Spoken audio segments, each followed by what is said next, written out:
Tu má štát povinnosť zabezpečiť pre svojich občanov. Tripartita preto vyzýva obe strany na konštruktívny dialóg. Šéf rezortu zdravotníctva Kamil Šaško pokračuje rokovať na ministerstvo zdravotníctva, kde má byť tzv. Odvetvová tripartita. Polník by mal predstaviť komplexný plán krokov pre celý zdravotnícky sektor. No a ďalšími bodmi, ktoré hospodárska sociálna rada prerokovala, boli zmena zákona o tripartite, aby sa zefektívnil samotný sociálny dialóg, a diskutovali aj o zákone o neziskových organizáciách, teda o zákone, ktorý sa má dotýkať úpravy mimovládneho sektora spolu so zadefinovaním lobbingu. Všetci traja zástupcovia sa zhodli, že tento zákon by mal byť plne stiahnutý z rokovania parlamentu.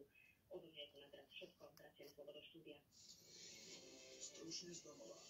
Bývalý prezident Andrej Kiska podal na bratislavský správny súd žalobu na kanceláriu prezidenta pre zastavenie vyplácania doživotného platu. Tá mu vyplácanie renty zastavila od novembra po právoplatnom odsúdení za spáchanie úmyselného trestného činu.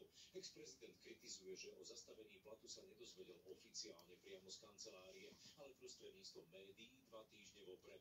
Nepáči sa mu ani to, že stále nedostal rozhodnutie krajského súdu, proti ktorému ide podať dovolanie na najvyšší súd.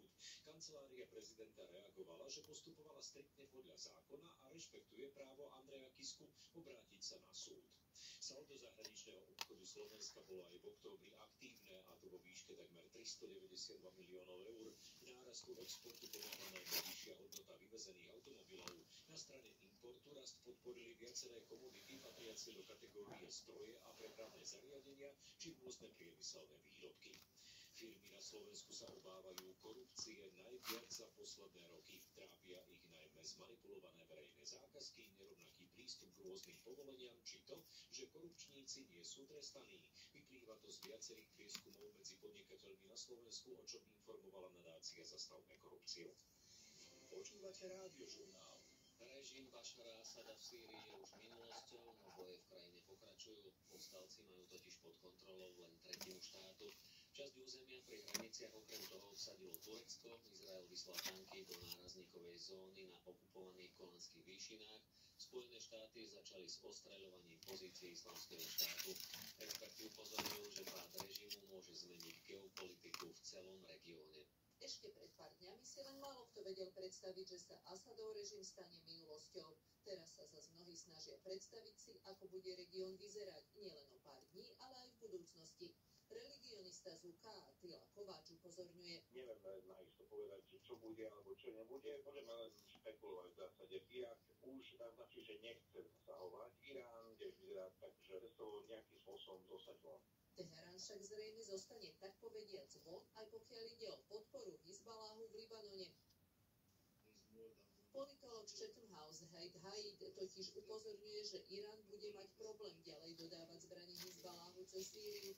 Ten je po izraelskej ofenzíve oslabený. To znamená, že Tel Aviv by sa mohol viac sústrediť na Gazu. Izrael sa však sústredil už pár hodín po zmene režimu v Sýrii na bombardovanie jeho skladov zbraní.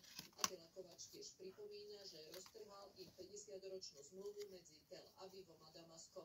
Dohodu o tom, že nebude pokiaľ Golánske výšiny sledovať ďalšie sýrske územia, to tak sa stalo. Kunejčan, mesto tejto oblasti na sýrskej strane, bolo obsadené izraelskými jednotkami. Pozornosť sa zároveň opiera na budúcnosť 2 ruských základní v Sýrii. Hoci už bývalý režim v Sýrii prišiel o výdatnú podporu Moskvy, Moskva o svoje základne prísť nemusí, pripomína religionista.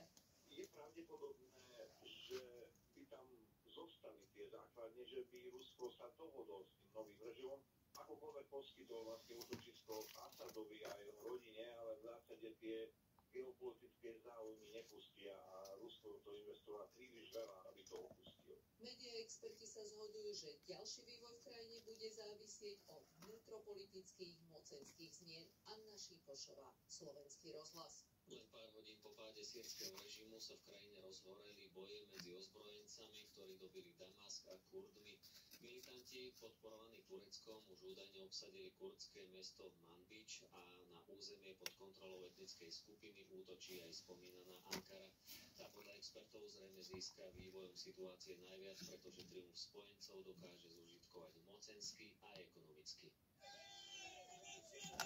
Kurdi v Sýrii ovládajú veľkú časť územia na jej severe, juhu a východe a po páde režimu mnohí z nich oslavovali s vidinou rozšírenia svojej autonómie. Rýchlo sa však dostali do konfliktu s ozbrojenými povstalcami sa tešia dlhoročnej podpore Turecka. Podľa pozorovateľov útočí dronmi na ich pozície už aj samotná Ankara. A sýrskych Kurdov považuje za predĺženú ruku tureckej strany kurdských pracujúcich, ktorá tam figuruje na zozname teroristických skupín.